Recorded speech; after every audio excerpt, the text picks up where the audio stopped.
Ay, eso sí, genial, sí. Oye, ¿en qué está? Mira, ¿sabes qué?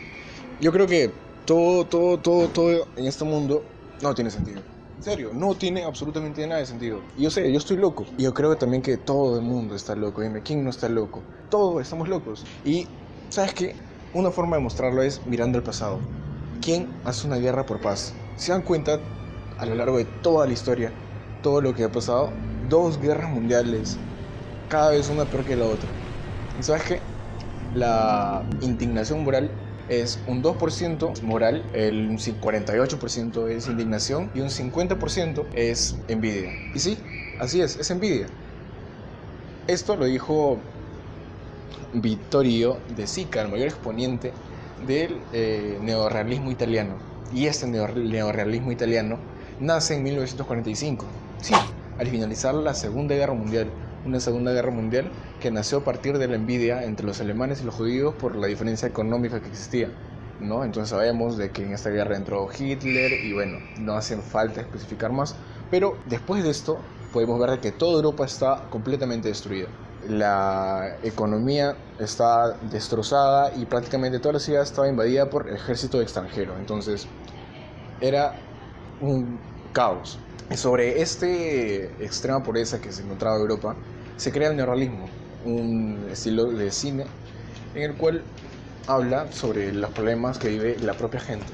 Y bueno, en la Segunda Guerra Mundial, vamos a contextualizar, se encontraba Mussolini en Italia. Este hombre prácticamente lo que hizo fue, primero, crear la primera escuela de cine. No digo que sea un santo, hizo muchas cosas malas. Hizo una escuela de cine, una productora también y una revista que hablaba mayormente personajes antifascistas, socialistas y comunistas. También prohibió la llegada de películas extranjeras como las americanas a Italia. Estaba realmente prohibido. Y eso era algo eh, potencial y que se vio muy reflejado durante toda esta época. Entonces, vamos a hacer esto más dinámico. Entonces les voy a hacer una pequeña pregunta, ¿ok? Entonces ahí. ¿Quién crees que obtuvo el poder después de la muerte de Mussolini? A. La democracia americana. B. La democracia cristiana. C. El partido fascista. O D. La Unión Soviética. Bueno, para hablar del siguiente tema, como ya nos ha dicho nuestro compañero Giovanni, tenemos el asunto de la revista Cinema. En esta revista participaban diversos exponentes, entre los más importantes y destacables tenemos a Gina Puccini, a Jean Renoir, entre otros.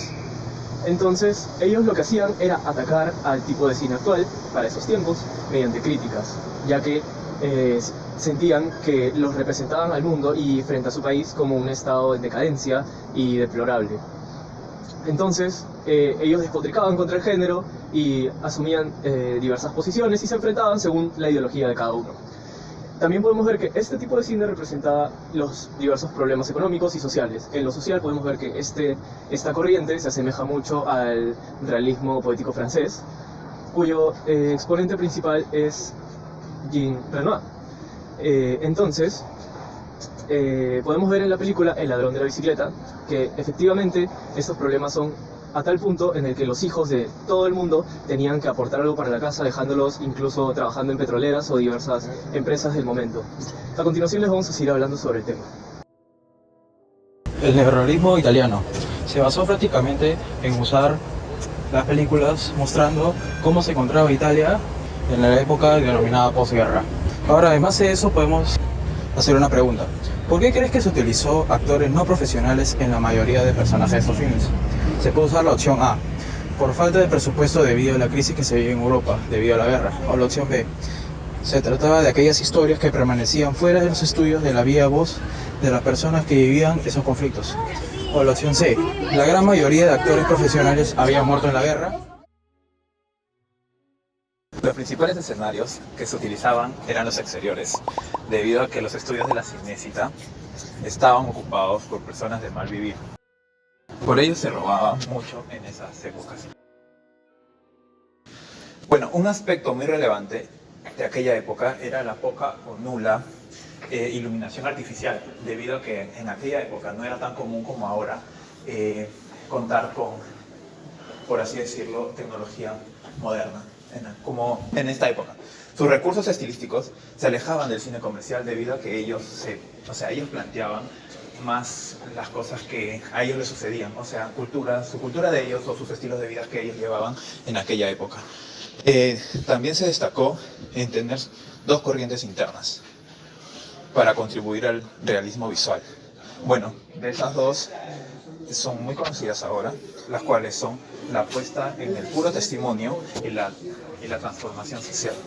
Por otro lado, se muestra a menudo el punto de vista el punto relevante que tienen los niños de aquella época, los cuales sufrieron demasiado debido a las guerras que hubo.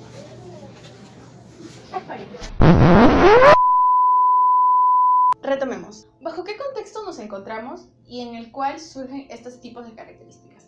En primer lugar, la caída del fascismo permitió que aparecieran grupos políticos como la Democracia Cristiana, al igual que el Partido Socialista de Unidad Proletaria y el Partido Comunista Italiano. A estos tres partidos se unieron los liberales, los republicanos y los laboristas para crear un Comité de Liberación Nacional, que hizo hacer la resistencia e inmediatamente animó a la lucha contra el nazismo y el fascismo. En 1945, Italia es liberada, por lo cual Italia dice ¡wow! Italia es liberada completamente y Buonanni cede su puesto a Ferruccio Pierri. En este momento donde empiezan a manifestar todos los problemas del país como las luchas políticas del poder. La miseria, como las secuelas de la guerra, el régimen fascista la repulsa por la toma en que se había dado la muerte de Mussolini. Italia tuvo un último baluarte de identidad, en el que también la literatura y los autores, como Levi, Patrolini y Pavese, incluso en la pintura con Guttuso, a partir de los años 60 y definitivamente en los 70, se produjo un cambio que favoreció a la innovación vanguardista.